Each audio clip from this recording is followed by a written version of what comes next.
আমার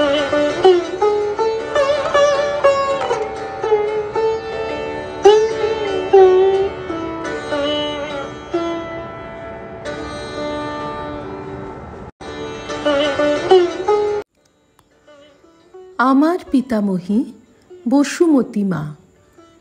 প্রণতি মুখোপাধ্যায়। পত্রিকার ১১তম বর্ষ, প্রথম সংখ্যা। ঠাকুমা শেষ বয়সে কাশীতে আছেন। আমরা ছুটি পড়লে তাঁর কাছে চলে যেতাম। বিশ্বনাথ অন্নপূর্ণা দর্শন ছাড়াও তাঁকে নিয়ে আরও অনেক জায়গায় যেতাম আমরা। দুর্গাবাড়ি, তিলভাণ্ডেশ্বর, সংকটমোচন, আদিকেশব, গোপালবাড়ি, শঙ্কটা, এমন আরও কত জায়গায় গেছি তাঁর সঙ্গে। সংকটমোচন তখন এখনকার মতো সাজানো গোছানো ছিল না, ভিড়ও কম থাকত। একদিন যেতাম নাগোয়ায়। কাশী হিন্দু বিশ্ববিদ্যালয়ের পরিধির মধ্যে বেশ এক চক্কর ঘোরা হতো। যেদিন সারনাথ যেতাম সেদিনটাও বড় আনন্দের হতো। অনেকটা দূরের পথ, দুধারে সবুজ ক্ষেতের মাঝখান দিয়ে রাস্তা, সে যে কি অপরূপ লাগত। বরুণা নদী পার হয়ে যেতাম। সারনাথের মন্দিরে বুদ্ধমূর্তির সামনে ঠাকুমা হাত দুটি কোলের উপর জড়ো করে বেশ কিছু সময় শান্ত মনে বসতেন। কোনো মন্দিরে গিয়ে ঢিপ করে প্রণাম সেরে ফেলা তাঁর পছন্দ ছিল না। ওই যে সামনে গিয়ে বসলেন, বেশ কিছু সময় তিনি মূর্তির দিকে তাকিয়ে থাকতেন অপলক চোখে। তারপরে তো দেবমূর্তির অঙ্গসজ্জা, চারপাশের সাজ সরঞ্জাম সবই তাঁর দেখা চাই। তারপরে প্রণাম।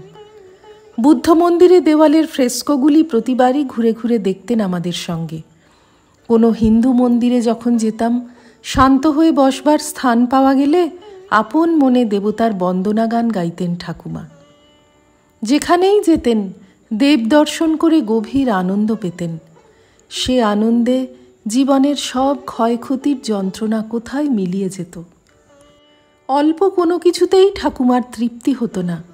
মন্ত্র সহযোগে বিশ্বনাথের মাথায় বড় ঘটির ১ ঘটি জল ঢালতেন।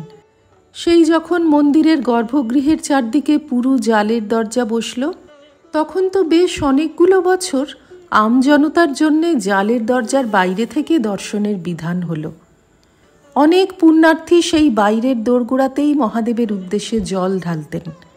ঠাকুমা আবিষ্কার করেছিলেন সেই জালের দরজার এক কোণ ঘেঁষে দাঁড়িয়ে কিভাবে কোনাকুনি জল ছুঁড়লে তার খানিকটা অন্তত সরাসরি গিয়ে পড়বে বিশ্বনাথজির ওপর। নমঃ শিবায় উচ্চারণ করতে করতে সেই কৌশলে তিনি দূর থেকে জল দিতেন, তাও সেই বড় ঘটির পুরো ১ ঘটি। সাগ্রহে দেখতেন সেই জল লক্ষ্যস্থলে পৌঁছল কি না। সবচেয়ে আনন্দের ছিল বিকেলে কাশীর গঙ্গায় নৌকায় বেড়ানো। কত দূর চলে যেতাম, মাঝ নদী থেকে দূরের ঘাটগুলির শোভা দেখতাম। আর ওপারে শুধুই শূন্য তট ধু ধু করছে। সেই অনন্ত বিস্তৃত ঊষরতা, সেই গঙ্গার ঢেউয়ের উপর অস্তন্মুখ সূর্যালোকের সৌন্দর্য নির্নিমেষে তাকিয়ে দেখার মতো। দেখতে দেখতে ঠাকুমা হাততালি দিয়ে গান গাইতেন, আমরাও গাইতাম। মনে আছে একবার তোমার খোলা হাওয়া লাগিয়ে পালে গানটা শুনে বড় খুশি হয়েছিলেন। বারবার শুনলেন, নিজেও গাইতে লাগলেন আমার সঙ্গে।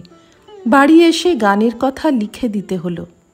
ওই রকমই তাঁর পছন্দ হয়েছিল, দাঁড়িয়ে আছো তুমি আমার গানের উপারে। যদি তোর ডাক শুনে কেউ গানটিও শিখেছিলেন আমার মুখে শুনে। শ্রীরামকৃষ্ণার্পণমস্তু।